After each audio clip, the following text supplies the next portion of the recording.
for the Hebs. Our Stars.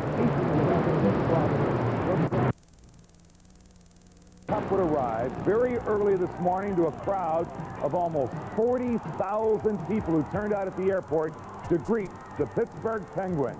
How they won the Cup? Well, they had another offensive explosion last night. They did it up in Minneapolis. In the first period, that's Mario Lemieux, who makes one of his so many great moves. Man, he had one after another. Mario Lemieux was spectacular. He wins the MVP trophy. And when Mario Lemieux skated around the rink with that cup high in the air, he said, folks, this is a feeling I've waited a lifetime to have. Carrying that cup, you've been, playing all your life to get a chance to carry that cup around the rink, and it's a great feeling. You think of all the things in life that are worth living for. And I said this before, you can buy your boats, you can buy your cars, your houses, anything you want, but you can't buy that feeling we had on the ice. Picking that cup up and putting it over your head, it's the best thing that's ever happened to me, and I'm ready to do it again next year.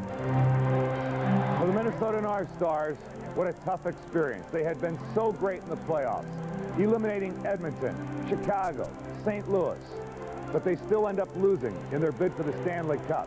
And one has to wonder if this fine hockey team up in Minnesota, do they realize just what they accomplished in these playoffs?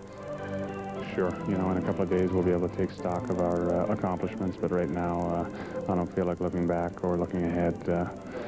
We just lost the Stanley Cup, and pretty hard to describe how you feel.